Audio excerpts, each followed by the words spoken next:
It was one of the saddest moments in the Serbian history during the 20th century. Literally every second person died in this horrific retreat, but those who survived did something unimaginable, making the enemy pay in blood for every single life lost. Wait until you hear what all these people endured in the huge turnaround that followed, which no one expected. In the early days of World War I, back in 1914, the Serbian army had some amazing wins against the stronger Austro-Hungarian army. But things took a turn for the worse in the fall of 1915, when Serbia faced a huge, coordinated attack from Germany, Austria-Hungary and Bulgaria.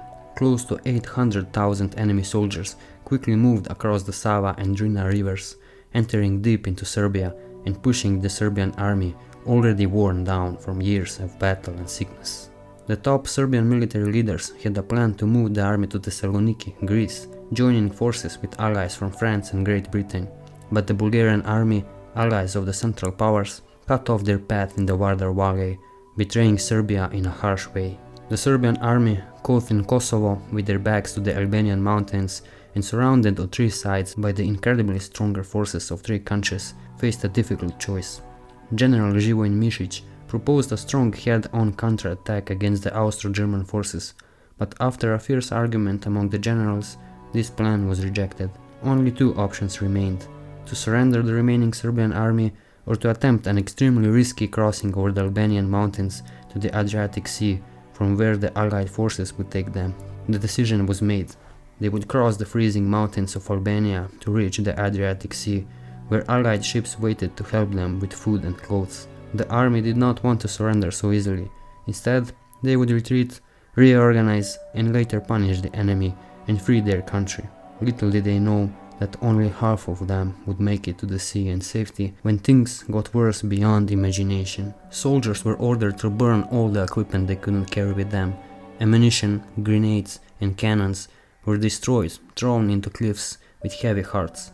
Soldiers cried as they destroyed the weapons they had defended themselves with all these years, or buried them in the designated places in hope to return for them one day.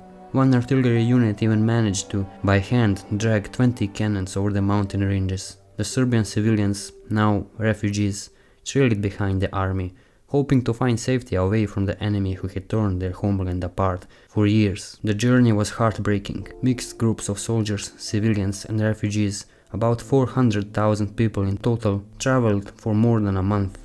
They faced constant attacks from Albanian groups who didn't support the supreme commander of the Albanian army, Esad Pasha Toptani, an ally of Serbia who assisted the Serbian people during the retreat. The majority of Serbs died from exhaustion and starvation. Without appropriate equipment or clothing to face the harsh winter, they endured temperatures dropping to as low as -20 degrees Celsius, navigating through 2 meters deep of snow, with practically no shelter or food to be found anywhere. One soldier's recollection tells us the conditions during the retreat.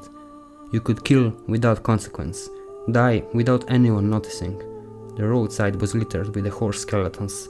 We were so desperate that some tried to cook and eat military leather belts. If you stopped to rest or tried to sleep in the snow, you'd freeze to death. I came upon a group of soldiers huddled around a dying fire, but when I tried to speak to them, there was no reply. They had all frozen to death in the very position they had taken to rest. Out of around 400,000 people who set out on the journey, only 120,000 soldiers and 60,000 civilians reached the Adriatic coast. But this was not yet the end of their suffering. Reaching that shore, which was supposed to be a safe place and the end of their agony, just marked the beginning of a new nightmare. Allied ships carrying vital food and clothing couldn't enter the shallow Albanian ports, and the Italian forces, who were also allies, did not look favorably upon the Serbian army, viewing them as hardly better than the enemy. Enemy Austro-Hungarian submarines and aircraft also prevented any approach to the Albanian coast. Austrian pilots even utilized the new technology of the time to drop bombs on the retreating columns in what has been termed the first aerial bombardment of civilians. A new long march of the exhausted Serbian army awaited, spanning 240 more kilometers through cold and rain to the Albanian city of Gora. There, the remaining army, which survived this terrible exodus, was transported to the Greek island of Corfu. In January 1916, just over 100,000 Serbian soldiers managed to reach the island, but their initial days on Corfu were horrific, The Allies were not adequately prepared to receive such a large number of people. There was not enough food, clothing, heating and tent equipment, so the soldiers, exhausted from the grueling march, continued to die en masse on Corfu. The worn-out and tormented army endured the icy rain for 7 days under the open sky, without tents and shelter. Poor people who had literally eaten nothing for a month suddenly consumed a large amount of food, which shocked their exhausted bodies, leading to mass deaths once again. Seeing this, the Allies had to carefully administer food to them, little by little, in order to gradually revive their bodies. The most critically wounded and sick, mainly the youngest soldiers, practically kids aged 17 to 19, who were most affected by the retreat, were disembarked on the island of Vido. From January 23rd to March 23rd, 1916, 4,847 people died. The small island of Vido near Corfu, which was organized as a hospital, turned into an island of death, and the sea around it became a blue tomb. Without the possibility of burial, about 5,400 deceased were lowered into the sea. Out of respect and reverence for the fallen Serbian soldiers, Greek fishermen refrained from fishing in that area for the next 50 years. But then, the huge turnaround came.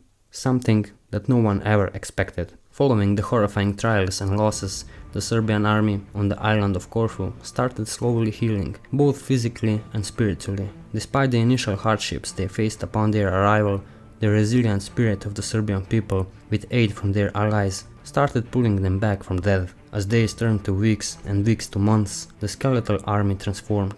They slowly regained their strength, fed and clothed adequately, and treated with the utmost care to bring them back from the brink of death. Through painstaking efforts, they were reorganized, rejuvenating their will and determination to fight once more. Training regimes were reintroduced, forging them into a formidable force, ready to reclaim what was lost and to pay back the enemy. When the spring of 1918 came, the rejuvenated Serbian army was prepared to take the leading role in a major offensive that would echo through history. Spearheading the Allied forces, they broke through the Bulgarian-held Thessaloniki front. Their anger, built with years of constant suffering, brought devastation to the Bulgarian and German lines, breaking them with an iron will that spoke of their hardships, their losses, and their burning desire for home. The Serbian forces pushed on relentlessly. The desperate, starving and freeze-bitten soldiers who had trekked across the Albanian mountains were no more. Now, a well-fed, well-equipped and unstoppable force sprinted towards their homeland. And then, in a remarkable turn of events, the unimaginable happened. Serbia was free. Through cities and villages they marched, greeted by citizens with tears of joy and cheers of relief. The roads were lined with the people in disbelief as they witnessed their heroic army, which everyone thought had been annihilated, an army forged in the most horrific conditions, returning as liberators. They had overcome the impossible, making the enemy pay in blood for every life lost, for every hardship endured. It was a miraculous turnaround, a testament to the human spirit's power to overcome, to reclaim and to triumph, an epic end to an epic journey.